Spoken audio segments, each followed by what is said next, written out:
저는 올해 65입니다. 남편을 일찍 여의고 혼자 아들을 키웠죠.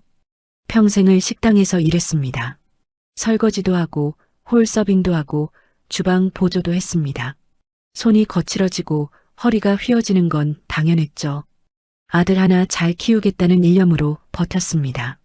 아들은 대학도 졸업하고 괜찮은 회사에 취직했습니다. 제 인생의 보람이었죠. 그렇게 30살이 되던 해에 아들이 여자친구를 데려왔습니다. 며느리가 될 지연이었습니다. 똑 부러지고 당찬 느낌이었죠. 저는 좋았습니다.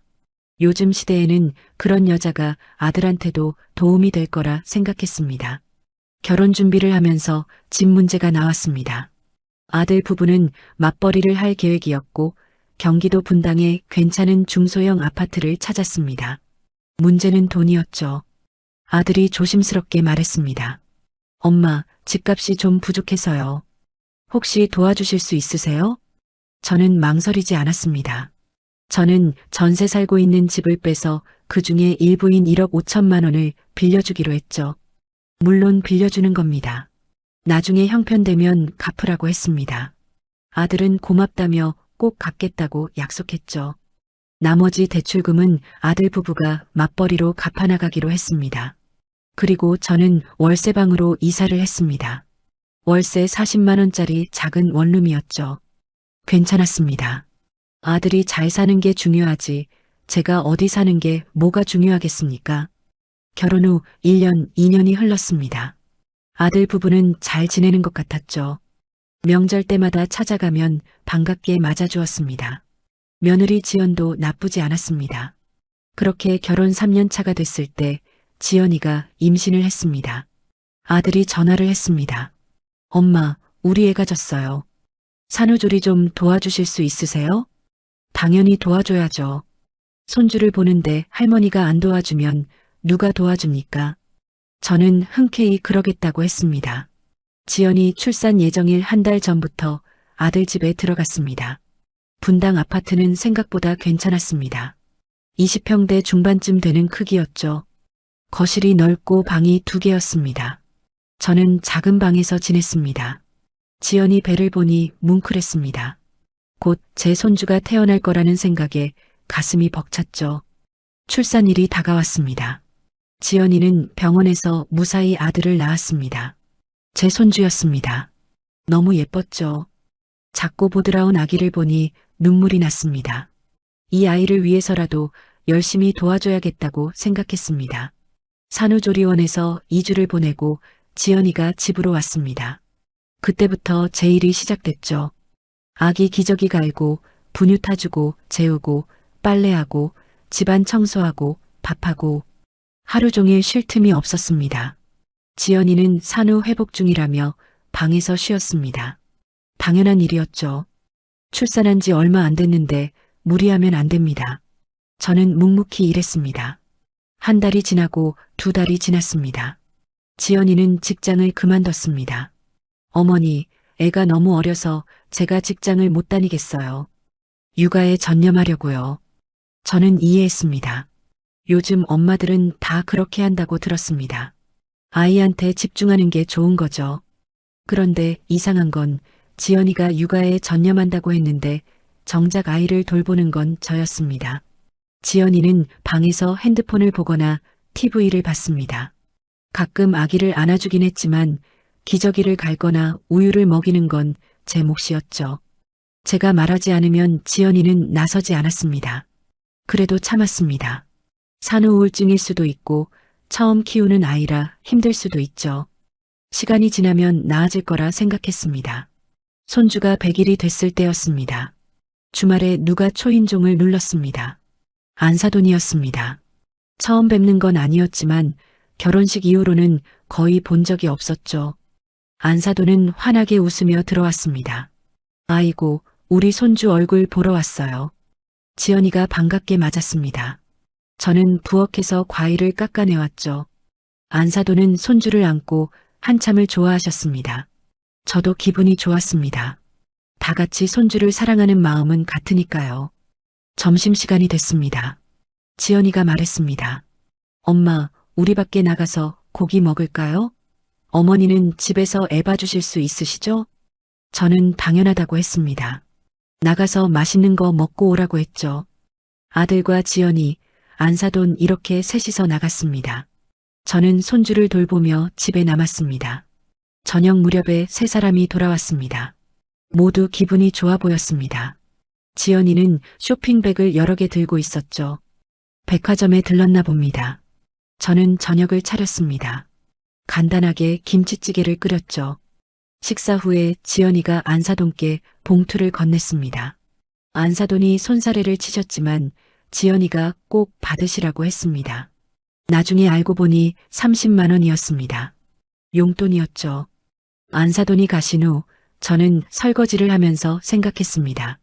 안사돈도 손주를 보러 오시는 건 당연한 일이고 용돈을 드리는 것도 며느리로서 당연한 도리겠죠. 그런데 왜인지 모르게 마음 한구석이 허전했습니다. 그날 이후로 안사돈은 자주 방문하셨습니다. 한 달에 2번 정도였죠. 올 때마다 지연이는 맛있는 외식을 대접하고 30만 원씩 용돈을 드렸습니다. 저는 그걸 지켜보면서 점점 이상한 기분이 들었습니다.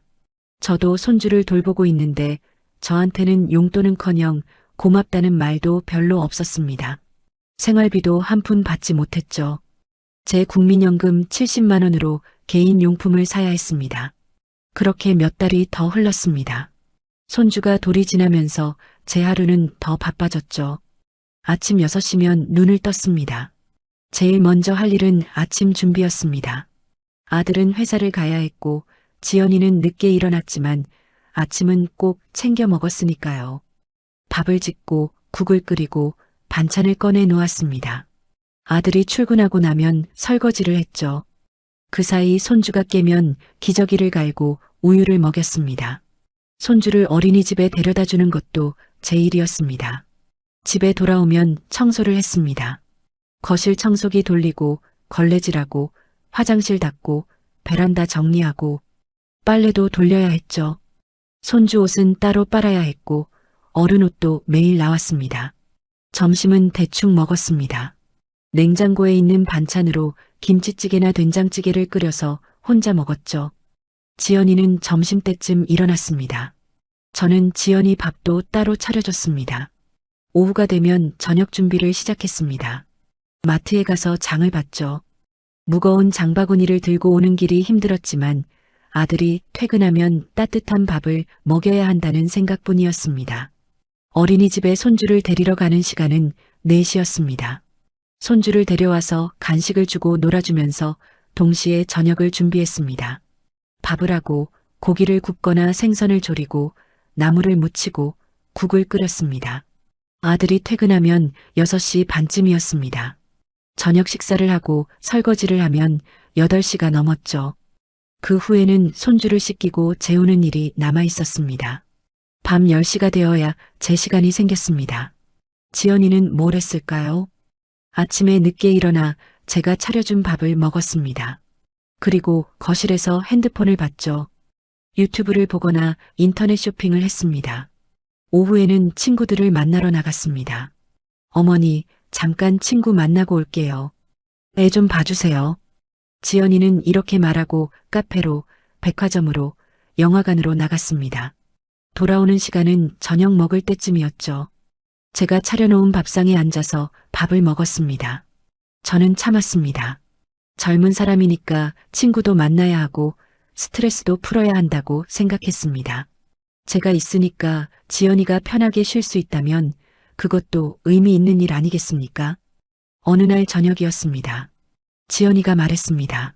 어머니, 월세 내시느라 힘드시죠? 저는 괜찮다고 했습니다. 국민연금으로 충분히 낼 수 있다고요. 그래도 어머니 연세를 생각하면 걱정돼요. 우리랑 같이 사시면 어떠세요? 생활비도 아끼시고요. 지연이의 제안이었습니다. 아들도 거들었죠. 엄마 같이 살아요. 엄마 혼자 계시는 것도 걱정되고 손주도 할머니랑 같이 있으면 좋아할 거예요. 저는 감동했습니다. 아들 부부가 저를 생각해 주는구나 싶었죠. 월세를 아낄 수 있다는 것도 솔깃했습니다. 그렇게 저는 월세방을 정리하고 아들 집으로 완전히 들어갔습니다. 짐을 옮기는 날 지연이가 작은 방을 가리켰습니다. 어머니는 이 방 쓰세요. 작은 방이라고 했지만 사실 다용도실에 가까웠습니다. 창문도 작고 공간도 비좁았죠. 침대를 놓으면 옷장 하나 놓기도 빠듯했습니다. 그래도 괜찮다고 했습니다. 제가 넓은 방을 쓸 이유가 있나요? 아들 부부는 안방을 썼습니다. 넓고 햇빛도 잘 들었죠. 그리고 원래 제가 썼던 작은 방은 서재로 만들었습니다. 아들이 재택근무를 할 때 쓴다고 했습니다. 저는 이해했습니다.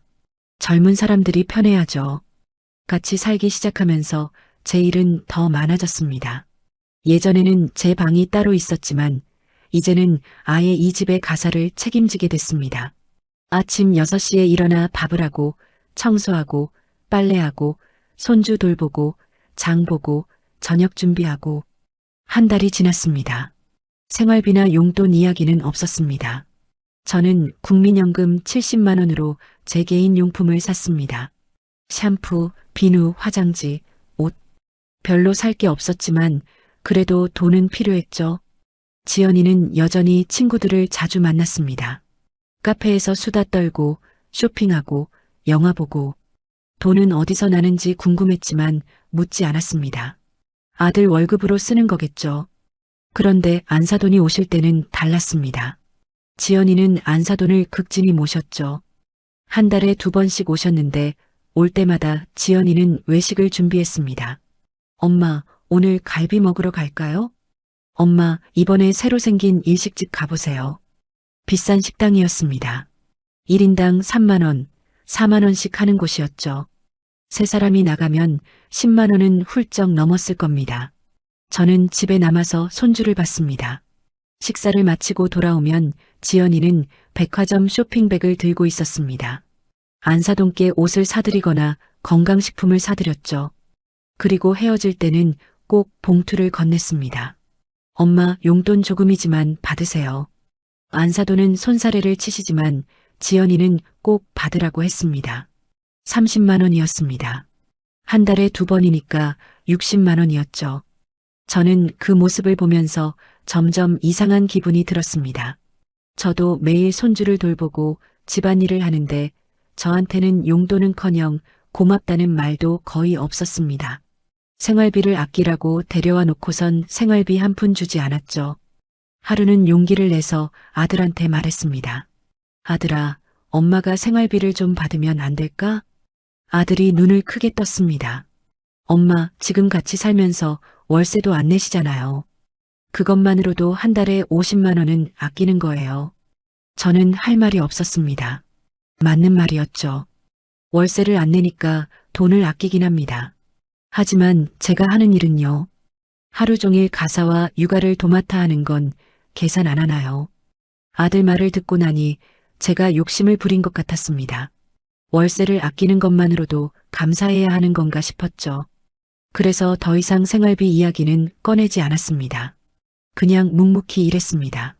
시간이 흘러 손주가 돌을 훌쩍 넘겼습니다. 안사돈은 여전히 한 달에 2번씩 방문하셨죠. 올 때마다 지연이는 최선을 다해 모셨습니다. 고급 레스토랑에 모시고 가고 백화점에서 선물을 사드리고 용돈을 드렸습니다. 저는 그럴 때마다 집에서 손주를 봤습니다. 세 사람이 외식하러 나가면 저는 손주 밥을 먹이고 재우고 혼자 남았죠. 외롭진 않았습니다. 손주랑 있으면 시간이 금방 갔으니까요. 다만 마음 한구석이 계속 허전했습니다. 어느 날 안사돈이 오셨을 때였습니다. 지연이가 평소보다 더 들뜬 목소리로 말했습니다. 엄마, 오늘은 제가 특별히 준비한 게 있어요. 지연이는 예쁘게 포장된 상자를 안사돈께 건넸습니다. 명품 가방이었죠. 백화점 로고가 선명했습니다. 안사돈이 깜짝 놀라셨습니다. 아이고, 이게 뭐야? 이런 비싼 걸 왜 사? 엄마가 예전에 갖고 싶다고 하신 거 기억나요? 제가 돈 모아서 샀어요. 지연이는 환하게 웃었습니다. 안사돈도 감동하신 표정이었죠. 저는 부엌에서 그 모습을 지켜봤습니다. 200만 원은 좋게 넘어 보이는 가방이었습니다. 점심 먹으러 나가는 세 사람을 배웅하고 저는 설거지를 했습니다. 싱크대 앞에 서서 그릇을 닦는데 눈물이 났습니다. 왜 눈물이 나는지 저도 잘 모르겠었습니다. 그냥 서러웠습니다. 저녁 무렵 세 사람이 돌아왔습니다. 지연이는 쇼핑백을 여러 개 들고 있었죠. 안사돈께 또 뭘 사들인 모양이었습니다. 헤어질 시간이 되자 지연이가 봉투를 건넸습니다. 30만 원이었습니다. 안사돈이 가신 후 지연이가 소파에 앉아 핸드폰을 보며 말했습니다. 우리 엄마가 정말 좋아하시더라. 가방 마음에 들어 하셔서 다행이야. 아들이 옆에서 대답했습니다. 당연히 좋아하시지. 그렇게 비싼 거 처음 받으셨을 거야. 우리 엄마가 나 낳을 때 얼마나 고생하셨는데. 이 정도는 해드려야지. 저는 그 말을 듣고 가슴이 철렁했습니다. 저도 아들을 낳았고 혼자 키우느라 평생 고생했는데 그건 고생이 아닌가요? 며칠 후 지연이가 친구와 통화하는 소리가 들렸습니다. 저는 부엌에서 설거지를 하고 있었고 지연이는 거실 소파에 앉아 있었죠. 응, 우리 엄마 그때 2천만 원 보태주셨어. 애 낳을 때. 지연이의 목소리가 들렸습니다. 그게 얼마나 큰 도움인지 몰라. 산후조리원비랑 육아용품 다 그걸로 샀거든. 저는 설거지하던 손을 멈췄습니다. 2천만 원. 분명 큰 돈이었습니다. 하지만 저는 1억 5천만 원을 빌려줬는데요. 시어머니? 응, 집 살 때 도와주시긴 했어. 근데 요즘 시대에 그건 당연한 거 아니야? 지연이의 말이 계속됐습니다. 부모가 자식 집 마련 도와주는 거 다들 하잖아. 근데 우리 엄마는 현금으로 바로 주셨거든. 그게 진짜 도움이지. 저는 그 자리에 굳어버렸습니다. 1억 5천만 원이 당연한 거라고요. 제가 평생 모은 돈의 절반인데 그게 당연한 겁니까? 손이 떨렸습니다. 그릇을 놓치지 않으려고 싱크대를 꽉 잡았습니다. 그리고 우리 엄마는 육아용품도 엄청 많이 사주셨어. 유모차, 카시트, 아기 옷. 다 명품으로 사주셨거든. 지연이는 신이 나서 말했습니다. 그에 비하면 시어머니는 뭐. 손주 봐주시는 것도 할머니니까 당연한 거고. 당연한 거. 그 말이 제 가슴에 박혔습니다. 제가 매일 6시에 일어나 밥하고 청소하고 손주 돌보는 게 당연한 겁니까? 1억 5천만 원을 빌려준 것도 당연하고요. 설날이 다가왔습니다. 명절은 원래 힘든 날이지만 그래도 온 가족이 모이는 날이라 기대했습니다. 그런데 아침부터 지연이가 말했습니다. 어머니, 오늘 친정에 좀 가려고요. 우리 엄마가 오라고 하시네요. 저는 어리둥절했습니다. 설날인데 여기서 차례 지내야 하는 거 아니야? 요즘은 그런 거 안 해요. 우리 집은 원래 차례 안 지내거든요. 그냥 편하게 가족끼리 모이는 게 좋잖아요. 아들도 거들었습니다. 엄마, 요즘은 다들 그래요. 차례상 차리느라 고생하는 것보다 편하게 지내는 게 낫죠. 저는 할 말이 없었습니다. 그럼 저는요? 저는 어떻게 하라는 겁니까? 어머니는 집에서 쉬세요. 손주 봐주시면 되고요. 우리는 저녁쯤 올게요. 지연이는 이렇게 말하고 아들과 손주를 데리고 나갔습니다. 아니, 손주는 데리고 갔습니다. 저는 집에 혼자 남았죠. 설날에 혼자 집에 앉아 있으니 눈물이 났습니다. 텔레비전에서는 명절 특집 프로그램이 나왔지만 볼 마음이 없었습니다. 냉장고를 열어 남은 반찬으로 국수를 삶아 먹었습니다. 혼자 먹는 설날 밥은 쓰디쓰렀습니다. 저녁이 되어 세 사람이 돌아왔습니다. 모두 기분이 좋아 보였죠. 손주는 새 옷을 입고 있었습니다. 지연이 친정에서 사준 모양이었습니다. 어머니, 우리 잘 다녀왔어요. 집에서 편히 쉬셨죠? 지연이는 밝게 웃었습니다. 저는 그냥 고개를 끄덕였습니다. 뭐라고 말해야 할지 몰랐습니다.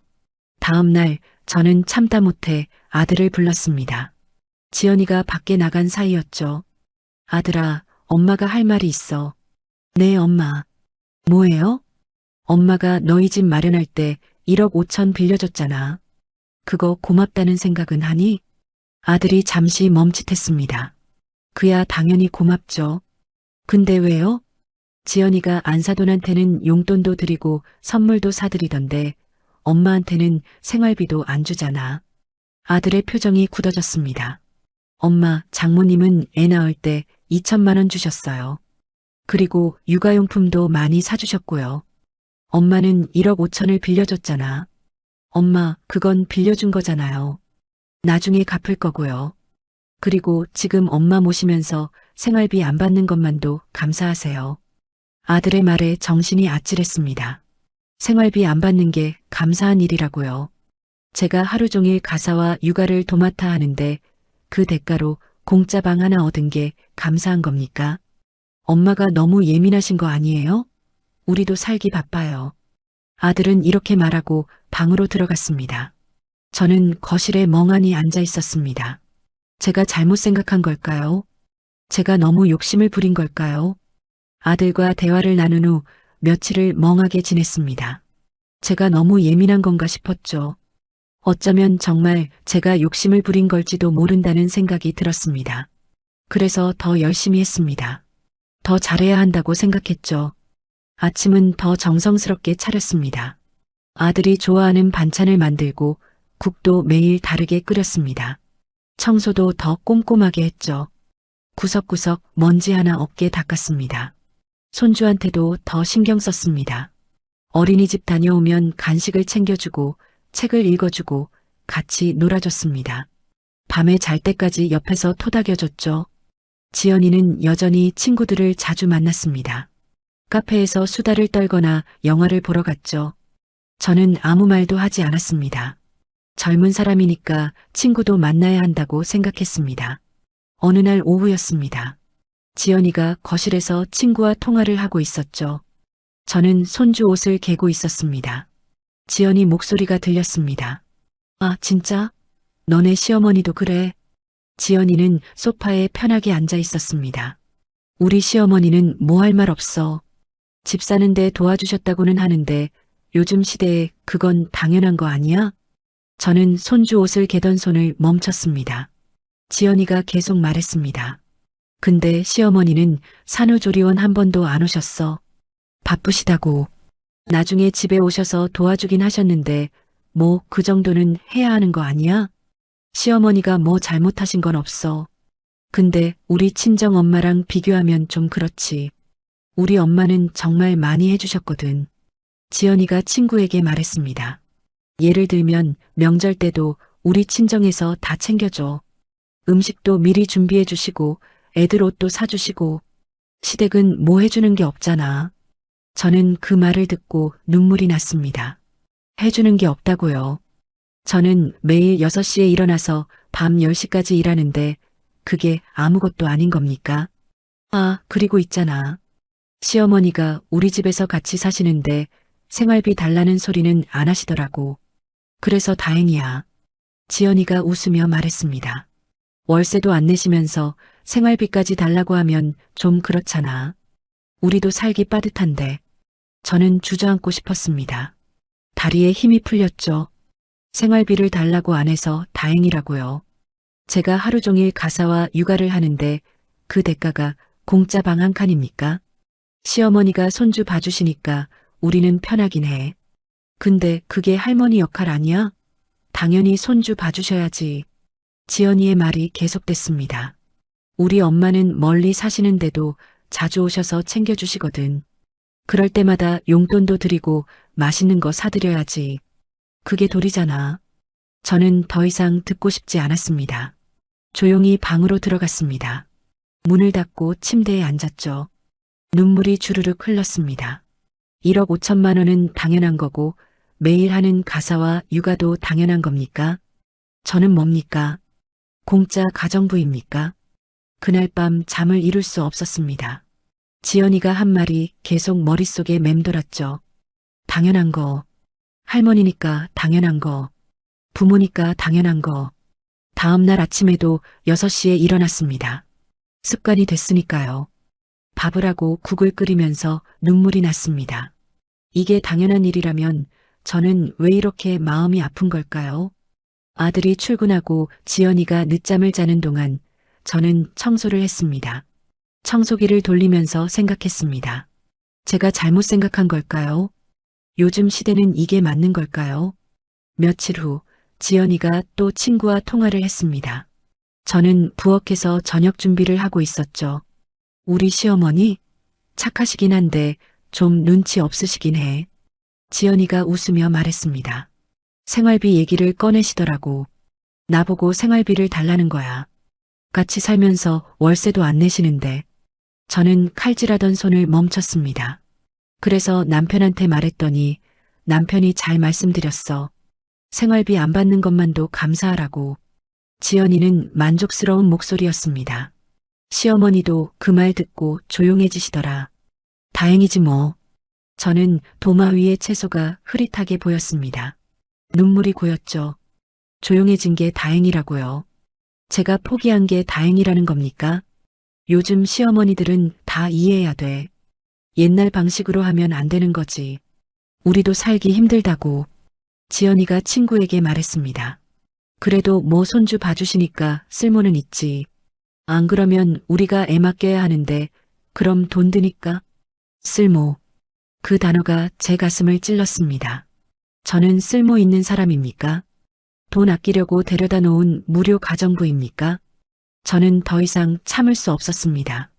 저녁 준비를 마치고 지연이한테 말했습니다. 지연아, 내가 할 말이 있어. 지연이가 핸드폰에서 눈을 떼지 않고 대답했습니다.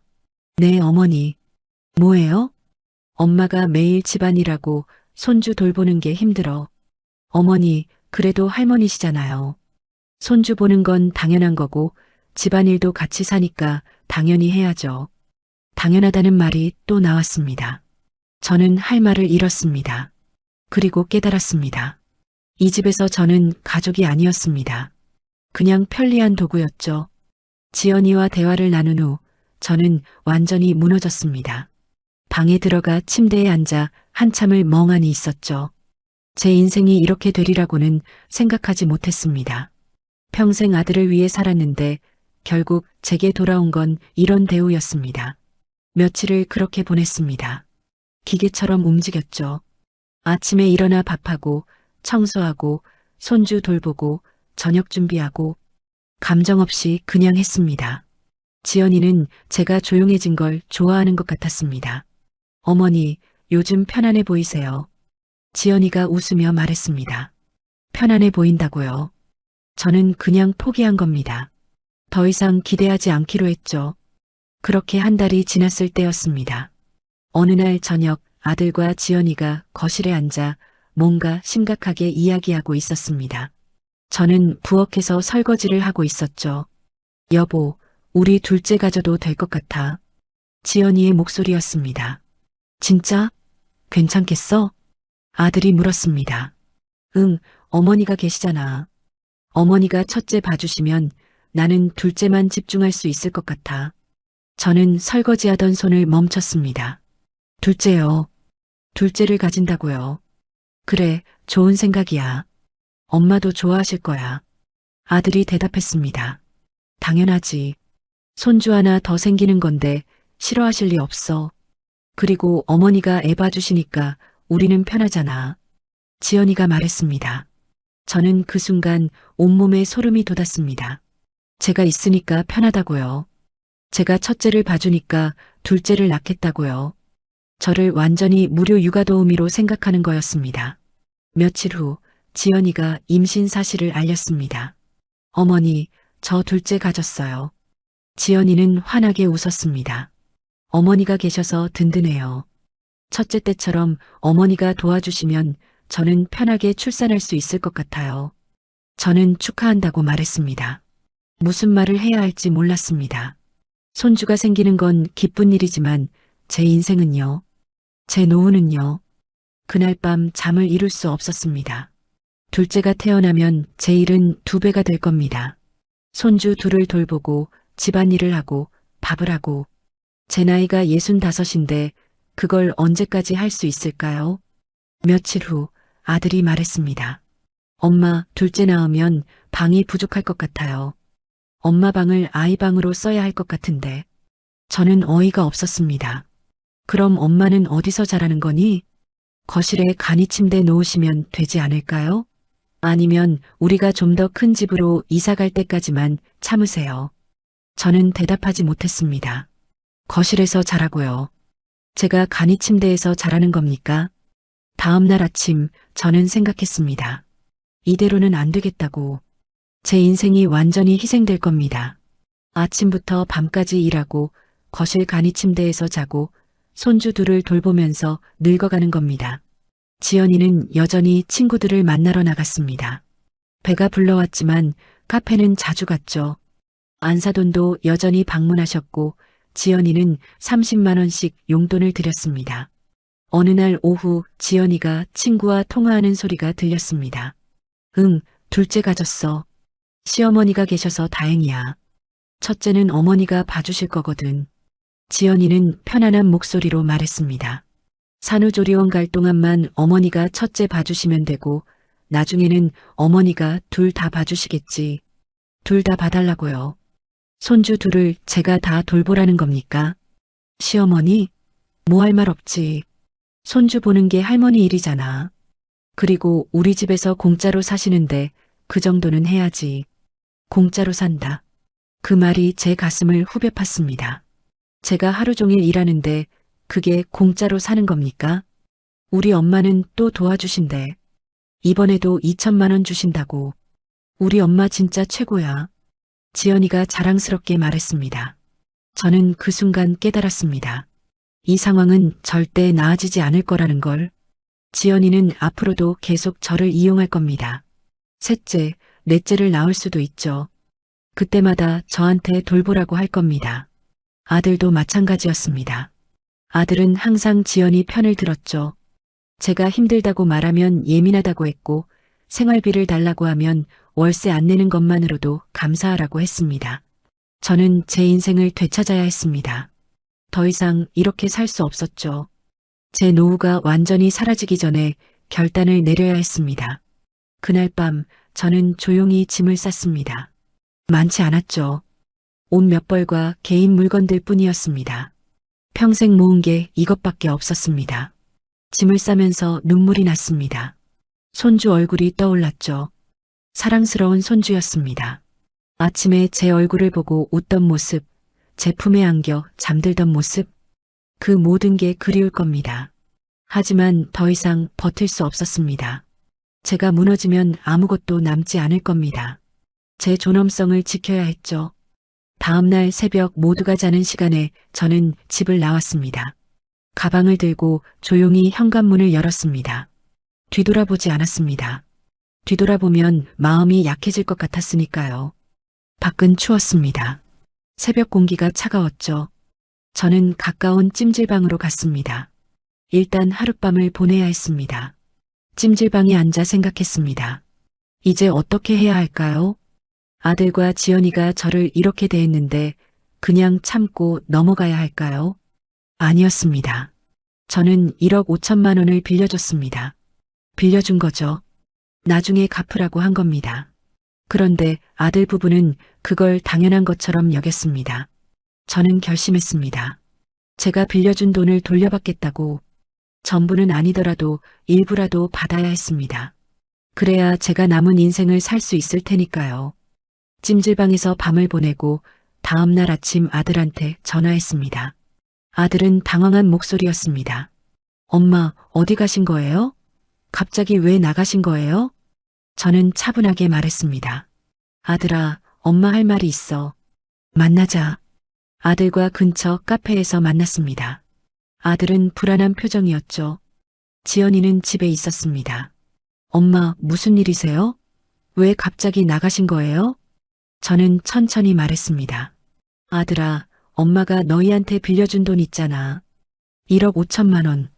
네, 그거요? 그 중에서 1억을 석 달 안에 갚아줘. 아들의 얼굴이 굳어졌습니다. 엄마, 갑자기 왜 그러세요? 5천만 원은 손주들을 위해 받지 않을 거야.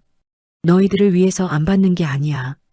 5천만 원은 손주들을 위한 내 마지막 선물이야. 저는 단호하게 말했습니다. 아들은 믿을 수 없다는 표정으로 저를 봤습니다.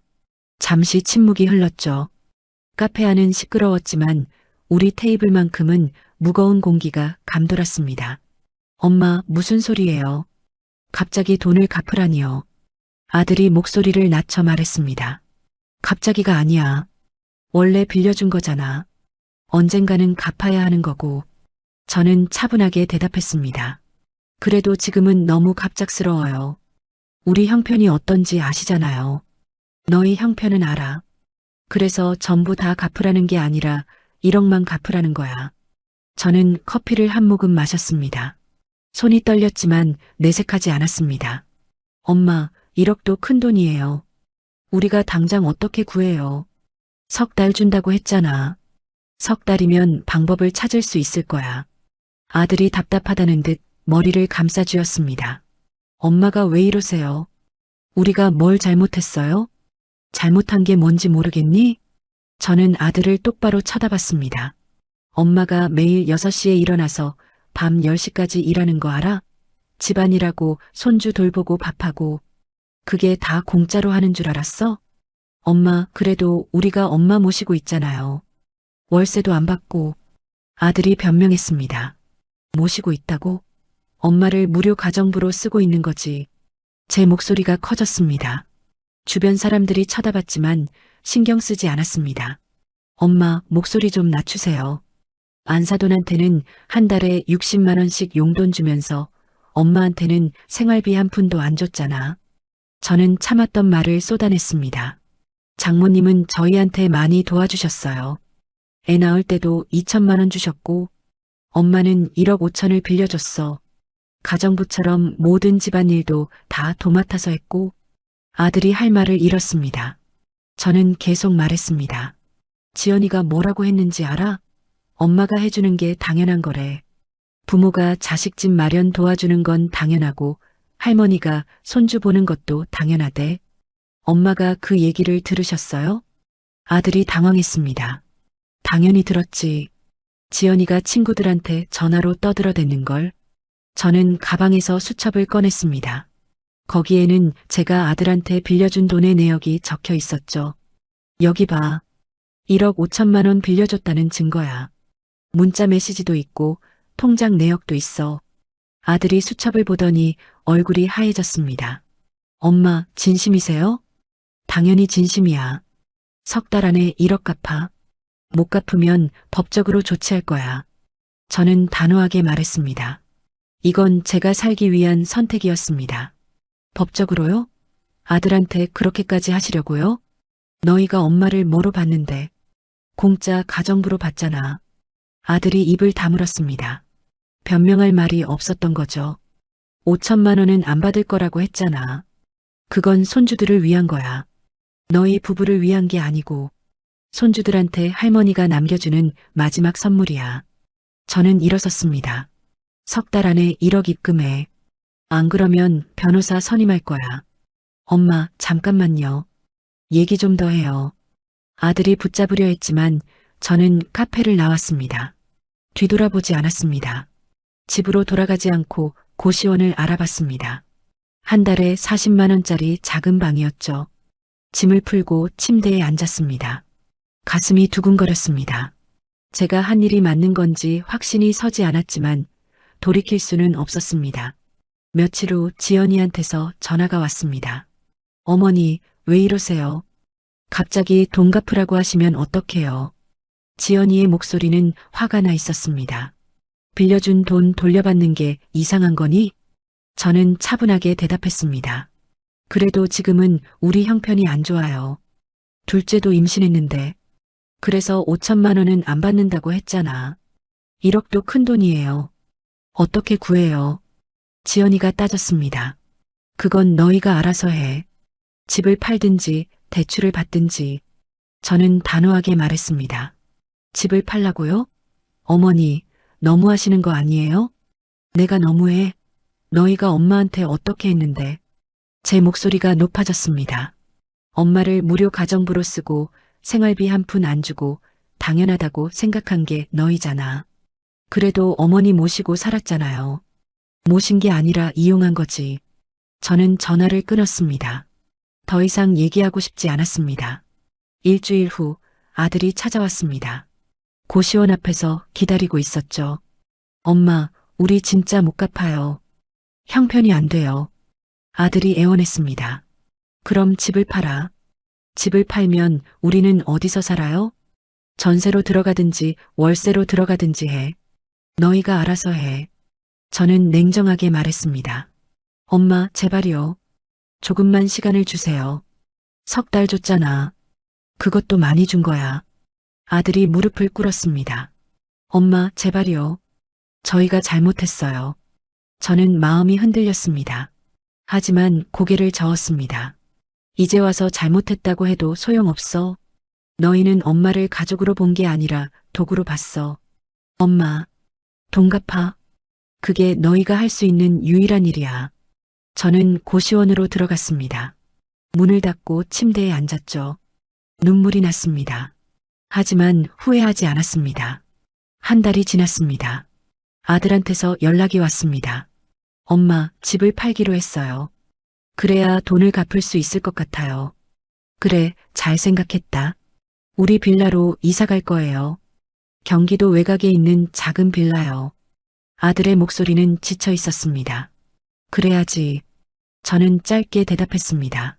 2달째 아들이 다시 연락했습니다. 엄마, 집 매매 계약했어요. 다음 달 초에 잔금 받으면 돈 드릴게요. 알았어. 엄마, 정말 잘못했어요. 이제 알았어요. 아들이 말했습니다. 알았으면 됐어. 저는 전화를 끊었습니다. 석 달째 되는 날 제 통장에 1억이 입금됐습니다. 통장을 확인하고 한숨을 쉬었죠. 이제 제 인생을 다시 시작할 수 있었습니다. 아들한테서 문자가 왔습니다. 엄마, 돈 입금했어요. 우리는 빌라로 이사했어요. 엄마, 미안해요. 저는 답장하지 않았습니다. 미안하다는 말로는 부족했습니다. 제가 받은 상처는 돈으로도 다 치유되지 않았으니까요. 고시원 방에 앉아 생각했습니다. 이제 어떻게 살아야 할까요? 손주들 얼굴이 그리웠습니다. 하지만 돌아갈 수는 없었습니다. 제 존엄을 지키는 게 더 중요했습니다. 1억이 입금된 후 저는 며칠 동안 생각에 잠겼습니다. 이제 제 손에 2억 5천만 원이 있었죠. 원래 가지고 있던 1억 5천만 원과 받은 1억을 합치면 꽤 큰 돈이었습니다. 이 돈으로 제 남은 인생을 어떻게 살아야 할까요? 고시원에 계속 있을 수는 없었습니다. 너무 좁고 불편했죠. 제대로 된 집이 필요했습니다. 그런데 서울은 너무 비쌌습니다. 전세를 얻으려 해도 돈이 많이 들었죠. 그때 문득 생각났습니다. 지방으로 내려가면 어떨까요? 서울보다 훨씬 저렴하게 집을 살 수 있을 겁니다. 그리고 조용하게 살 수도 있겠죠. 인터넷으로 여러 지역을 알아봤습니다. 경상도, 전라도, 충청도 여러 곳을 검색했죠. 그 중에서 전라도의 작은 도시가 눈에 들어왔습니다. 집값도 저렴하고 공기도 좋다고 했습니다. 일주일 후 저는 그 도시로 내려갔습니다. 부동산을 몇 군데 돌아봤죠. 마침 괜찮은 빌라가 나왔습니다. 2층짜리 빌라의 1층이었습니다. 방 2개의 거실, 주방, 화장실이 있었죠. 가격은 7천만 원이었습니다. 서울에 비하면 정말 저렴했습니다. 저는 바로 계약했습니다. 현금으로 집을 샀죠. 대출 없이 제 집을 가진 겁니다. 집을 산다는 게 이렇게 기분 좋은 일인 줄 몰랐습니다. 평생 처음으로 제 명의의 집이 생겼죠. 아들한테 빌려준 돈으로 산 집이 아니라 제 노후를 위한 집이었습니다. 이사를 준비하면서 가구도 샀습니다. 침대, 옷장, 식탁, 소파. 새 가구를 들이니 기분이 좋았습니다. 제 취향대로 꾸밀 수 있다는 게 신기했죠. 짐을 옮기는 날 혼자서 집을 정리했습니다. 큰 집은 아니었지만 제게는 궁전 같았습니다. 작은 방은 침실로 쓰고 큰 방은 거실 겸 거실로 만들었죠. 베란다에서 밖을 내다봤습니다. 앞에 작은 공원이 보였습니다. 나무도 많고 벤치도 있었죠. 저녁이면 동네 사람들이 산책하는 모습이 보였습니다. 저는 그 모습을 보며 생각했습니다. 이제 제 인생이 시작되는구나. 65에 새로운 인생을 시작하게 될 줄은 몰랐습니다. 며칠 후 동네를 둘러봤습니다. 가까운 곳에 마트도 있고 병원도 있었습니다. 시장도 있었죠. 필요한 건 다 가까운 곳에 있었습니다. 산책을 하다가 노인정을 발견했습니다. 들어가 보니 할머니들이 모여 이야기를 나누고 있었죠. 저를 보고 반갑게 맞아주셨습니다. 새로 이사 오셨어요? 한 할머니가 물었습니다. 네, 며칠 전에 이사 왔어요. 어디서 오셨어요? 서울에서 왔어요. 할머니들이 신기하다는 표정을 지었습니다. 서울에서 여기까지 오셨어요? 자식들 때문에 힘드셨나 봐요. 한 할머니가 조심스럽게 물었습니다. 저는 잠시 망설이다가 대답했습니다. 네, 조금 그랬어요. 할머니들이 고개를 끄덕였습니다. 다들 비슷한 사연이 있는 것 같았죠. 여기 오시길 잘하셨어요. 이제 편하게 사세요. 할머니들이 위로해줬습니다. 저는 그 말에 눈물이 날 뻔했습니다. 오랜만에 듣는 따뜻한 말이었습니다. 한 달쯤 지났을 때 아들한테서 전화가 왔습니다. 엄마, 어디 계세요? 고시원에 없으시던데요. 이사했어. 어디로요? 지방으로 내려왔어. 아들이 놀란 목소리로 물었습니다. 지방이요? 어디요? 너희는 몰라도 돼. 저는 짧게 대답했습니다. 엄마, 우리가 잘못했어요. 돌아오세요. 돌아갈 생각 없어. 손주들이 할머니 찾아요. 둘째도 곧 태어나는데. 아들이 말했습니다. 저는 가슴이 아팠습니다. 손주들이 그리웠죠. 하지만 돌아갈 수는 없었습니다. 손주들한테 잘해줘. 5천만 원은 손주들을 위한 거라고 했잖아. 엄마, 이제 엄마 인생 좀 살게 해줘. 저는 전화를 끊었습니다. 지연이한테서도 전화가 왔습니다. 어머니, 저희가 정말 잘못했어요. 돌아오세요. 돌아갈 생각 없어. 어머니, 제가 미안해요. 제가 어머니한테 너무 못했어요. 지연이가 울먹였습니다. 이제 알았으면 됐어. 손주들 잘 키워.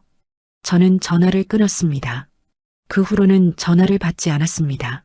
아들과 지연이한테서 문자가 왔지만 답하지 않았죠. 저는 제 인생을 살고 싶었습니다. 동네 사람들과 친해졌습니다. 같이 산책도 하고 시장도 갔죠. 할머니들과 김장도 담갔습니다.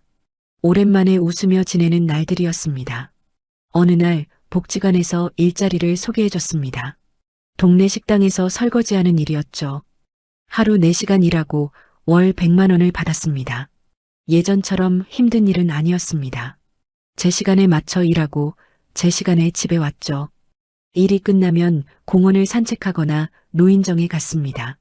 국민연금 70만 원에 일해서 받는 100만 원을 합치면 한 달에 170만 원이었습니다.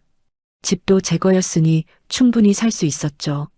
저녁에는 텔레비전을 보거나 책을 읽었습니다. 아무도 저를 귀찮게 하지 않았습니다. 제가 원하는 대로 살 수 있었죠. 가끔 손주들이 생각났습니다. 첫째 손주가 지금쯤 어떻게 컸을까요? 둘째는 잘 태어났을까요? 궁금했지만 연락하지 않았습니다. 제가 돌아가면 다시 똑같아질 겁니다. 아들 부부는 또 저를 이용할 거고 저는 또 무료 가정부가 될 겁니다. 그럴 수는 없었습니다. 계절이 바뀌었습니다. 봄이 왔고 여름이 지나고 가을이 왔습니다. 저는 계절의 변화를 느끼며 살았습니다. 공원의 나무가 푸르러지고 꽃이 피고 단풍이 들었죠. 동네 할머니들과 여행도 갔습니다. 가까운 온천에 다녀왔죠. 평생 여행 한번 제대로 못 해봤는데 이렇게 편하게 다닐 수 있다는 게 신기했습니다. 이제는 후회하지 않습니다. 제가 한 선택이 옳았다고 생각합니다. 아들과 지연이는 제 희생을 당연하게 여겼지만 저는 더 이상 희생하지 않기로 했습니다. 제 남은 인생은 제가 사는 겁니다. 누구를 위해서가 아니라 저를 위해서요. 65에 찾은 자유였습니다. 저녁이면 베란다에 앉아 노을을 봅니다. 붉게 물드는 하늘이 아름답습니다. 이런 여유를 가져본 게 처음입니다.